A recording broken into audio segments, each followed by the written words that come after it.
Evropa nuk është një aktor jo ekzistues në rajon, nuk është një aktor i mjaftueshëm për të ndikuar, sikurse ka bërë historikisht në të kaluarën, ndoshta para 100 vitesh, sepse ka pothuajse 70-80 vite që Evropa nuk është më faktor determinues në rajon. Janë Shtetet e Bashkuara dhe vendet tjera. Së dyti, për të bërë disa qartësime.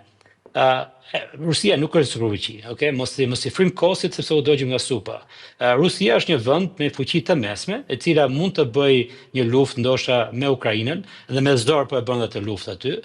Sigurisht mund të kërcënojë vendet balltike, mund të kërcënojë Moldavinë apo dhe ndoshta Rumaninë, por nuk kërcënon dot temi në mënyrë të një luftë të drejtpërdrejt Poloninë apo dhe vendet tjera në Bashkimin në Evropë, as që janë të gjithë anëtarët e NATO-s. Pra, le të mos edhe të kalojmë në ekstremin tjetër, të themi që Rusia është një superfuqi edhe që mund të bëjë çfarë do dojë, nuk mund të bëjë çfarë do dojë. Në fakt, për herë të parë në historinë e saj, në lidhje me Kinën, i duhet që të jetë në fakt partneri më i vogël në krahasim me Kinën. Vetëm Medir, ju e thatë dhe ndikon gjithçka. Po Medir, vetëm ju e thatë dhe vetë që Europa edhe ka zgjatur, edhe duke shkelur një sy edhe gjysmë hershtje, e ka zgjatur një konflikt i cili në fakt nuk duhet kishte filluar fare. Dhe kjo është e para. Dhe e dyta argumenti që në fund fare Rusia është në kufi toksor, është pjesë e kontinentit evropian, pjesërisht, dhe është në kufi toksor me disa vende të Bashkimit Evropian, i takonte apo Europës ishte ajo e parë që thoshte, hey, okay, pra të përdorim edhe faktorin e forcës, po dhe faktorin, pra edhe shkopin dhe karotën. Pra në sensin që edhe flasin dhe të tregojmë dhëmbët, po nga ana tjetër nuk duhet ishte Europa ajo e para e cila duhet ta kishte hedhur hapin drejt Moskës. Dhe thoshte, okay, hajde ulun tavolinë, ne flasim çfarë do ti, çfarë mund t'japim ne, ta japim ne. Çfarë s'mund ta jap, çfarë s'mund ta marrësh, nuk mund ta marrësh. Po sot jemi në kushtet kur fal pjesë e timit evropian, fal ndryshimit strategjisë në Washington dhe administratës, ne po flasim sot që Rusia po merr gjysmën e Ukrainës, po merr përjashtimin e saj nga NATO, po merr kontroll të temit centraleve për ta marrë, po merr, ndoshta nuk e di, po merr dhe gjuhën ruse si gjuhë zyrtare në Ukrainë. Çka praktikisht ky është hapi parë drejt temi asimilimit të asaj që mund mbetet nga shteti i Ukrainës. A ka përgjegjësi Europa këtu apo jo? Sigurisht që Europa ka përgjegjësi, duke filluar nga politika e Gjermanisë për një varësi në lidhje me burimet energjetike ruse, po edhe kjo nuk është një politikë komplet skizofrene, është një politikë e cila është bazuar mbi parime liberale, jo realiste, të cilat nuk kuptojnë që sa më shumë ndërvarësi ekonomike, tregtare, politike, kulturore, sociale, diplomatike të kesh, aq më shumë atëherë dhe Rusinë e sjell brenda sferës tonë temi të influencës, ose më saktë brenda një marrëdhënie bilaterale të mirëqenë ku konflikti nuk është më kryefjala, por në fakt zhvillimet dhe tregtia është kryefjala. Merkel e vuri këtë bast, është një bast që sigurisht e fitoi thua? Ukraina dhe gjithë, jo, patjetër që jo. Patjetër që jo, Gjermania sigurisht ka humbur këtë. Por le të jemi të qartë këtu që kur vjen puna për çështjen e luftës, se filloi luftën Evropa, nuk ishte Evropa që këmbguli në zgjerimin e NATO-s, por Shtetet e Bashkuara që nga 94 ishte në fakt deri para javën e kaluar kanë bërë një stimulim me studentët e mi duke rishikuar vendimin e Shtetit e Bashkuar në 94-s për të parë nëse është vendimi i drejtë apo jo. Dhe prapë të gjithë studentët e mi, shumica të amerikanë thanë po, është vendimi i drejtë, le ta bëjmë një herë tjetër po deshëm, sepse gjërat kanë shkuar mirë deri tani. Pra, le të mos ja vëmë në derë Evropës, unë mund të jem kritik shumë për Evropën, por mendoj që kritika sot sidomos të lidhur me Evropën, gjërat që ti je duke adresuar Evropës nuk mendoj që janë në derën e Evropës, janë shpeshherë janë gjithashtu në përgjegjësinë e administratës Biden, sepse nga një anë Evropa e ka zgjatur konfliktin duke i kërkuar dhe duke i ngarkuar Ukrainës disa kërkesa maksimaliste që Ukraina nuk kishte mundësi ti realizonte, po dhe as Evropa t'i garantonte, por ndërkohë mos harrojmë që zoti Biden ishte ai që nuk ja dha avionët për më shumë se një vit, ishte ai që nuk i dha asnjë prej këtyre elementeve jo vetëm mbrojtjes, por edhe sulmues ndaj Rusisë. Të gjitha këto sigurisht e vërtetësuan luftën në Ukrainë dhe kanë zgjatur konfliktin. Kështu që këtu ka mjaftuar. Këtu shtrohet pyetja pse u zgjat ky konflikt kaq shumë dhe sa ka ndikuar qoftë administrata Biden, qoftë mënyra se si u soll Bashkimi Evropian ambasador lidhur me këtë konflikt. Pra, a ka patur një zgjatje të këtij konflikti të qëllimshëm, më gjatë se sa duhet, më shumë se sa duhet, më egër se sa duhet? Se në fund fare janë paguar me jetë njerëzish, ë? Është diskutim jashtëzakonisht i vështirë për të zgjedhur nivelin e diskutimit. Ajo që më pëlqen mua të analizoj është më shumë në nivelin strategjik dhe gjeopolitik. Kam përshtypjen që prej disa vitesh, le të themi, por sidomos me zotin Trump, që është në presidencën e parë, Qysh në vitin 2017, kur ai në fjalimin e inaugurues foli për multipolarizëm tashmë dhe jo për unipolarizëm, që ka hyrë në mod nacionalizmi dhe kam përshtypjen që forca shtytse nga sot edhe në të ardhmen e parashikueshme do të jetë nacionalizmi. Dhe kur shikon monedhën euro, ti shikon ura dhe harqi që i takojnë një kohë të kaluar kur është folur për globalizmin dhe për lidhjet midis njerëzve, dhe nuk shikon portretin në një heroj kombëtar me shpatë apo me kal, siç është në monedhat e gjithë botës, domethënë që kanë ato njerëzit e tyre. Pra, në këtë këndvështrim, forca e Europës mua më duket si një forcë e tashmë e konsumuar. Domethënë, interesat e Britanisë, Francës dhe Gjermanisë, për sa kohë kanë Shtetet Bashkuara të Amerikës, trupa amerikane apo influenca amerikane në rastin e Britanisë, do të vazhdojnë të jenë në të njëjtin kuadrat, le të themi.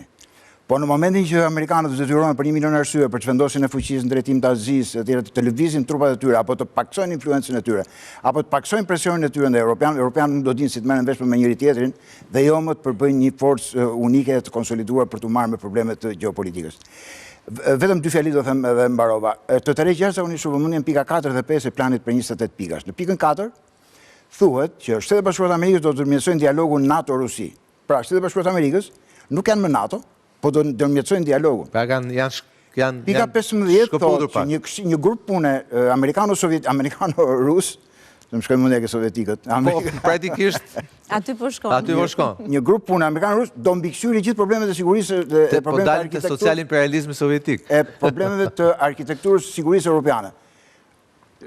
Jam dakord edhe me zotin Mema që tha që ky plan nuk është se ka për të pasur një të ardhme, por ajo çka na ndihmoi jashtëzakonisht shumë ky plan na bën të shikojmë se çfarë kanë biseduar Trump dhe Putin në Alaska, që në një farë mënyre nuk e di se si ka rrjedhur dhe është kështu si padashje. Shfutur këtu ky lloj plani, megjithëse rusët thonë që s'kemi dieni fare për këtë plan. Po që dua të them mënyra e të menduarit në Shtetet Bashkuara të Amerikës është që Europa, kështu siç është, nuk përbën më pothuajse fare në asnjë formë dhe në asnjë mënyrë një interlokutor për të biseduar për problemet e sigurisë. Sali, a ka një urim mbi këto, nga 28 u bën 19, cilat pika janë hequr, cilat pika janë vënë, cilat pikat janë korrigjuar nga negociatat që janë zhvilluar me sa duket shumë intensive gjatë kësaj fundjavë në Florida. Aty ku Trump si padashje luante golf, disa kilometra më tutje.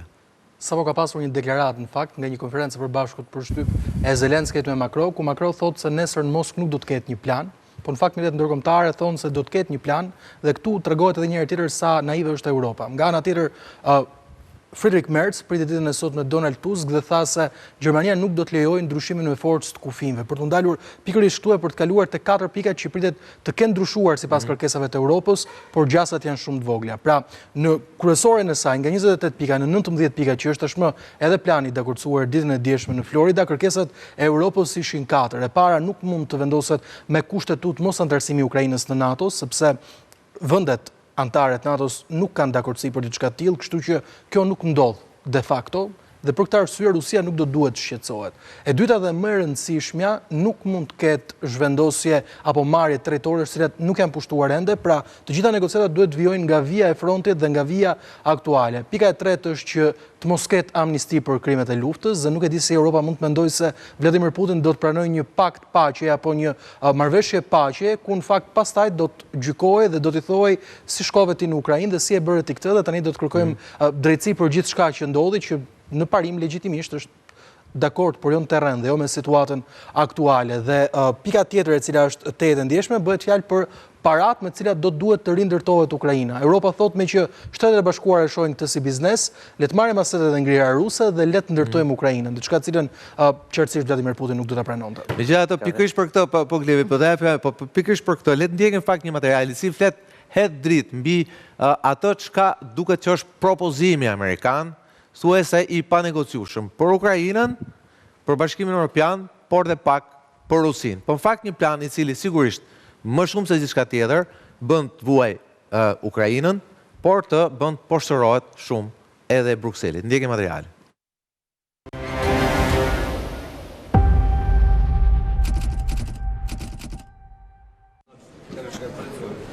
Nuk është më një sekret që Europa ka mbetur jashtë loje në procesin e negociatave për t'i dhënë fund luftës Rusi-Ukrainë. por me dalje në skenë të një plani amerikan, kontinenti i vjetër, që është vetë deklaruar si aleati më i fortë i Kievit, rrezikon të humbas armën financiare, ndoshta të vetmen, që mund t'i siguronte të drejtën e një fjale në bisedime. Asetet e ngrira ruse arrin një shifër që vlerësohet jetë rreth 300 miliard dollar, të cilat në rast se pranohet propozimi me 28 pika i Donald Trump, shkojnë si një shpërblim jo vetëm për Washingtonin, por edhe për Moskën, e cila nisi luftën gati 4 vjet më parë. Plani amerikan parashikon që torta e maj me aseteve të ngrira ruse të ndahet në 100 miliard dollar fonde, që do të shkojnë Shteteve të Bashkuara në krimin e një fondi për rindërtimin e Ukrainës, ku Europa do të investojë 100 miliard të tjera për aparatet taksapaguesve të saj, ndërsa 50% e fitimeve nga ky fond shkojnë direkt për Washingtonin. Pjesa tjetër shkon në Kremlin, i cili jo vetëm ja hedh duke shpëtuar nga rindërtimi i Ukrainës, por edhe shpërblehet me një mundësi të artë ekonomike, me një fond të përbashkët ruso-amerikan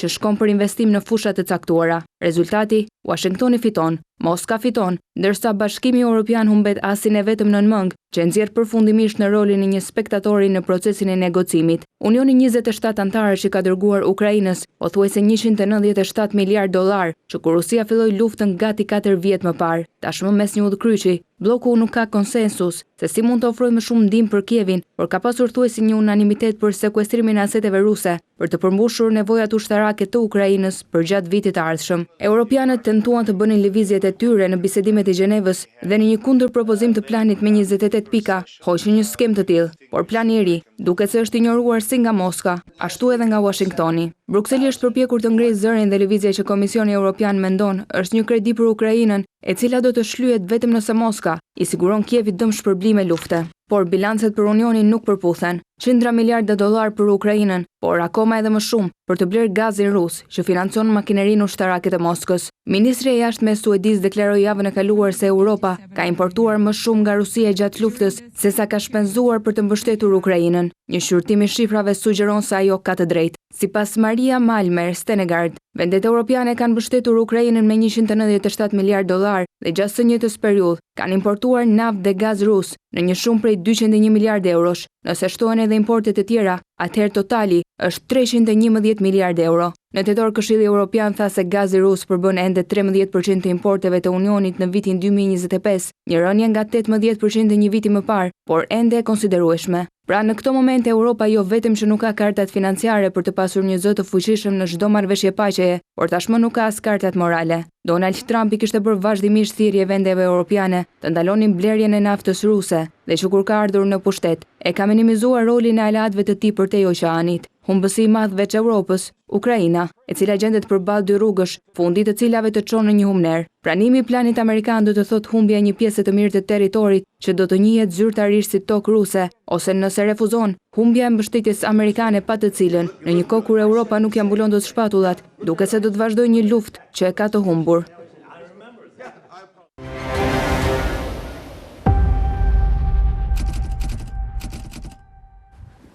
Glevi, fillimisht ti dhe pastaj Eugina për të vënë pika mbi kësaj pjesë të parë programit. Vetëm një pikë që doja ta ndaja që parë që nga vlerësimi që bëri ambasadori. Ka dhe një pikë, mos gaboj ke plani, mos gaboj është pika 7,